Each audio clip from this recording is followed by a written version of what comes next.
Hey everybody, welcome back to the channel. This is my series called How To with Greg.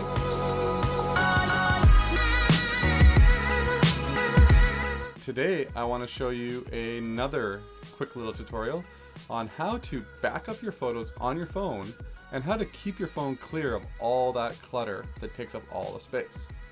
So let's get started with how to back up your photos. Now you can do this on both Android and iPhone. So don't worry if you don't have one or don't have the other, you've got it covered with this one. So when I work with some customers, this is a question I get a lot about how do I back up my photos and how do I ensure that I don't lose those photos if I lost my phone or if my phone got smashed or if it just stopped powering on. And this is a great way to back up your photos on a regular basis without having to do too much. What you want to do is you want to back it up with Google Photos. So first of all, you want to download an app. This one right here, Google Photos. And once you have that app downloaded, you're going to jump right into it. So once you have the app downloaded onto your phone, you're going to go into Google Photos on your phone. So you're going to sign in just like you normally would. And while you're signing in, don't forget to sign into your YouTube app as well. Because when you sign into your YouTube app, you can like, subscribe, and hit that notification bell in this video so you don't miss any future videos. Just press pause, I'll wait. So now that you've signed it in on both those apps, this is what you want to do next. Click on the little icon in the top right. Click Settings, and turn on Backup and Sync. So when I use it, I use Storage Saver. And the reason I do that is because it saves a lot more photos and it doesn't take up as much space.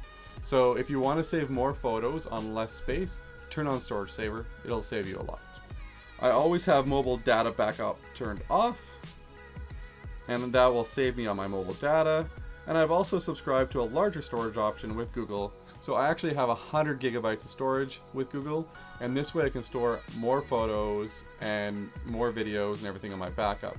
A little bit of a side note, Google recently got rid of their unlimited free storage as of June 1st, and now you must pay in order to use up any more than your current allotment with your Google account.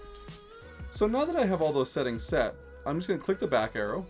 And now you can see there's a whole bunch of other settings that you can play around with on the app. That's a whole nother video, and I'm not going to get into that one today. But check it all out. There's a whole bunch of other settings. Also, side note, if you want, you can check out this video here. It's how to back up your old photographs. And I did a quick tutorial on that. It also involves Google Photos, and it's a quick way to scan and back up all of your old photographs that you might have printed out. So now to clear off the photos that have taken up so much space on your phone, just click Manage Storage Device and then free up space. There you go. Simple. It's going to ask you if you're sure you want to free up space. You're going to say yes, and it's going to delete those photos from your phone. Now, if you have an Apple device, you'll actually have them deleted into a deleted folder. What you'll need to do is go into your Apple Photos and then go into your albums and scroll down all the way to the bottom where you have your deleted folder album. So what you want to do is permanently delete all those from your phone, and that'll save up a whole bunch of space on your device, which is great because you don't want to get caught with your device and not being able to take a photo or a video at that right moment. Now there you go. If you go back into the Google Photos app, the great part is that you can search by photo, you can search by person's name if you start tagging some of your photos with the people's names. You can search if you want to see a dog photo, if you want to see a cat photo, if you want to see a photo from your trip that you took in the past, if you want to see a photo from a specific location. If you have location settings on your photos, you'll actually be able to look up the photo by that location. So for instance, if I type in Toronto, here's all my Toronto photos.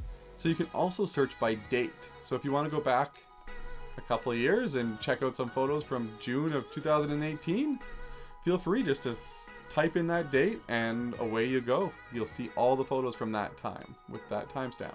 So that's it. That's all you have to do. Once you have that app running in the background of your phone, it'll start storing all the photos that you have and backing up everything for you. And that way, if you ever lose your phone, or it gets smashed, or for some reason it doesn't power on, you don't have to worry about losing all those memories. So what do you do to back up your photos right now? Is there anything that you would suggest? Put in the comments below. And if you have any other suggestions on how-to videos that you think I should do, please let me know. Put in the comments below, send me a quick message. So thanks for watching today, and if you have time, check out my other how-to videos here. And don't forget to subscribe, because if you subscribe, you'll be the first to know whenever I have a brand new video. Thanks again, and see you next time.